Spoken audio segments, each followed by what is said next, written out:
Wow, look at that. Hey, everybody. Woo. Oh, my God. All from Canada, too. Wow. Oh, yeah, mostly from Toronto. And some of you from Yorkville. Hey, I used to live here. Are you kidding me? I love Toronto. I was driving up from the airport, and I just refreshed myself with Toronto. A lot of construction going on. When isn't there? That little church by Bloor and University there. What are they doing with it? There used to be a great restaurant right next to it. Is it still there? You guys don't know. Anyway, I am just delighted to be back in Toronto. I'm telling you, every time I come here and the sun is shining, I'm amazed. Because the years I lived here, the best thing about Toronto was the road to Montreal. And I'm from Montreal, and there are 17 people from Montreal there. And did anybody go to McGill? 3 people from McGill. Anybody go to the Students' Union at McGill? 5 people from the Students' Union. What's the name of the building at the Students' Union? It's the Shatner building. Honest to God, they named a building after me. I used to write and produce and act and direct all the university musicals, the McGill Red, White, and Blues we called them then. I don't know what they call them. And there was in this old Students' Union building, there was a staircase down to the basement. And under the staircase was the office to the Red, White, and Blue. So I was a young, vital, hormonal university student with a little office under a staircase. Can you imagine what went on? What are you two guys doing there? They're standing there looking at me, glowering. What is that? We can just leave you to it if you like. No. So anyway, what went on in that office, I can't even begin to tell you. But those musicals were really good. So here I am, a Canadian who went from Stratford to the United States. Are we applauding United States or Stratford? So I went down there and got onto some shows, and I did one show after another, and it all worked out. So here I am back again. But when I was in Los Angeles, struggling to find work, I used to think I could always come back to Toronto. Well, here I am.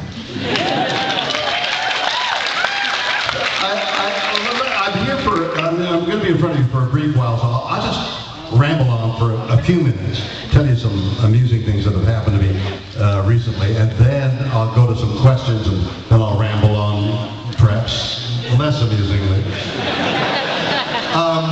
First thing I can think of is total Canadiana, is I was in the closing ceremonies of the Winter Olympics.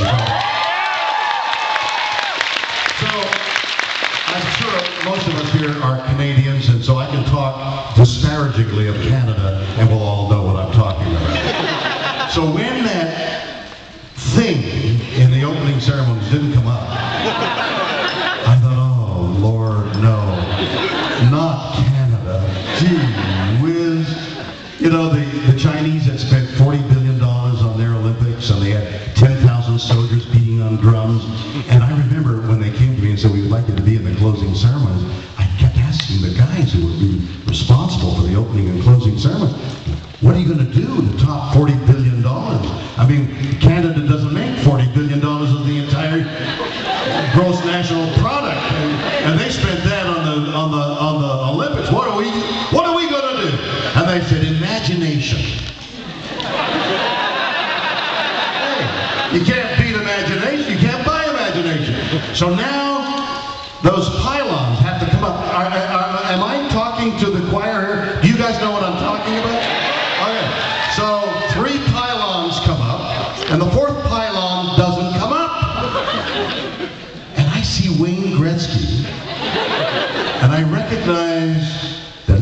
beads of sweat on his head. In acting terms, that's called flop sweat.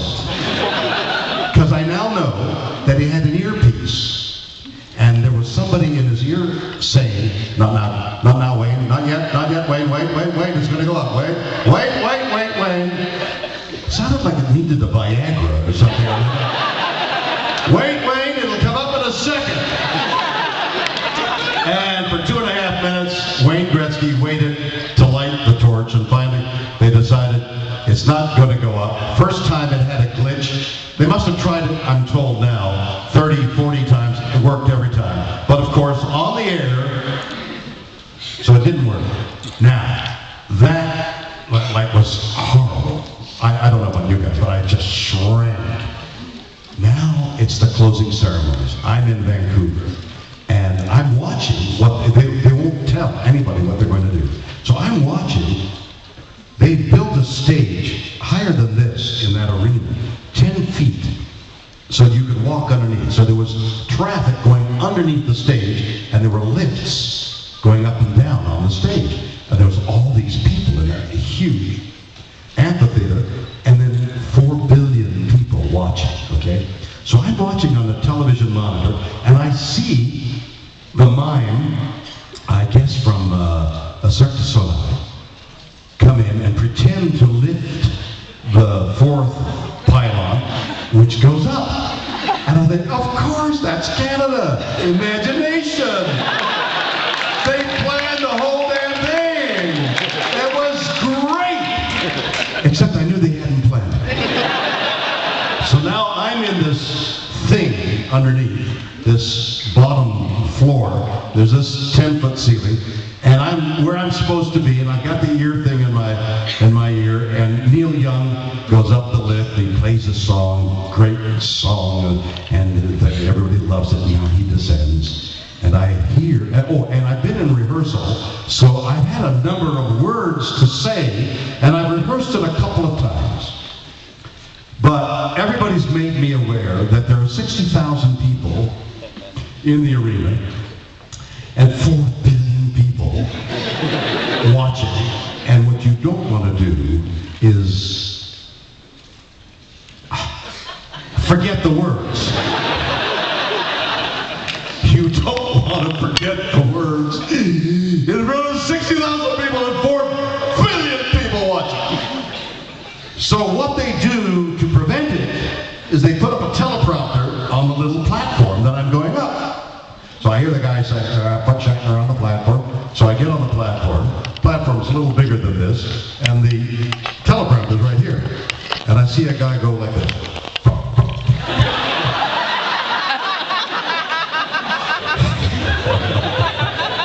4 billion people!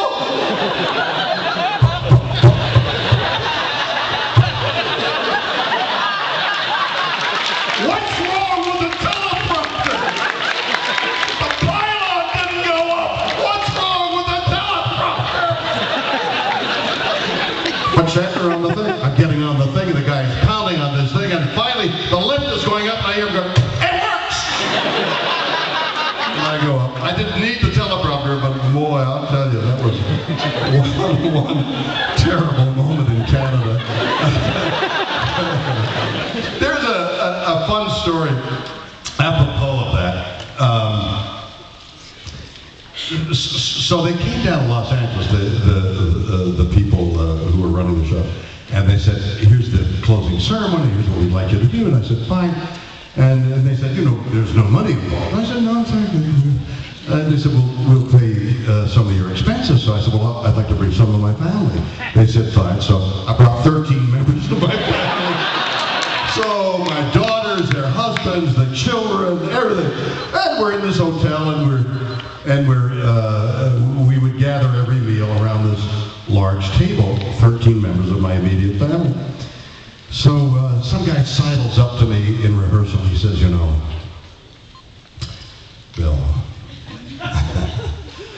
we have 4 tickets to the hockey game. And you know, and I had read this in the paper, in the Vancouver paper, they're going for $40,000 a piece. And we have 4 tickets for you. And that's because we love you. And you came up here and you're giving us your time, and you brought 13 members of your family on. But we have 4 tickets for it. So I said, oh, that's great, 4 tickets to the game. I mean, 4 times 40, what's that again? So now I'm sitting at this table of 13. I got 3 sons-in-laws and 2 older grandchildren, boys, who are athletes. And I'd say, look, I've got 4 tickets. There's 13 of us and none, so that means only 4 of us can go. My wife and I are going. Elizabeth and I are going. That leaves 2 tickets. So this is not a democracy. This is a patriarchy. And I am assigning these 2 tickets to son-in-law Joel and son-in-law Andrew, and that's the way it is. I'm sorry, folks, but these 2 guys are interested in hockey, and Elizabeth and I have to have the experience, and the girls don't care, and the grandchildren are too small, and so that's the way it is. Okay, and everybody goes, okay. And my oldest daughter, who is the mother of the 2 older grandchildren, boys, sidles up to me and says, you know, Grant and Eric would really like to go. So, you know, I mean, all right, I'm the grandfather, I'm the father-in-law, but I think grandfather has more weight to it, so. All right, Joel, Andrew. Sorry, you can't have the tickets. And Joel goes, what? He's an actor, Joel Gretsch, and he was in Vancouver shooting, and he told everybody that he was going to the hockey game. But not only that, he loves hockey. And I swear to God, they were tears. And he says, I'm not going to the hockey game. I said, well, I don't know what to do. I mean, my grandson was in, he says, all right. I give my ticket to Grant, and Andrew gives his ticket to Eric. And now the 2 grandsons and Elizabeth and I are going. And Elizabeth says, Joel, I love you so much, but I'll give you my ticket. That's what I said. Oh. So Joel gets his ticket. And now the 2 grandsons of Joel and I are going. And it's all worked out. And Andrew didn't care that much, and that's great.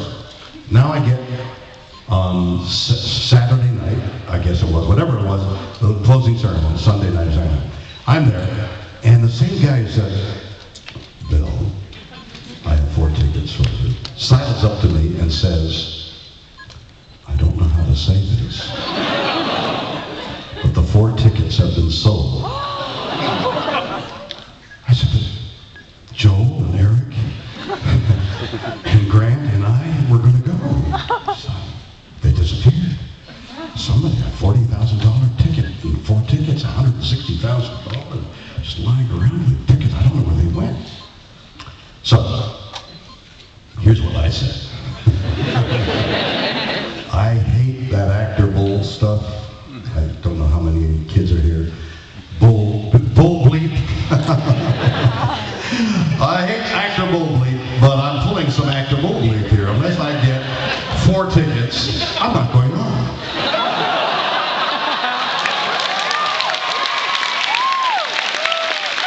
It works every time. He said, what do you mean you're not going on? I said, hey, you promised me 4 tickets. I promised my family 4 tickets. This is a very serious matter. You got to get me 4 tickets. I don't care where you get them. You have to get me 4 tickets. I turned white. And he sidled off. And some hours later, he sidled back and he said, Bill, because we love you, we have 3 tickets. So I'm thinking, all right, I have a fallback position. I'll give my ticket to Joel and I won't go. And I'm ready to do that when an hour later he sidles up and he says, Bill, we've got 3 more tickets. You mean you got me 6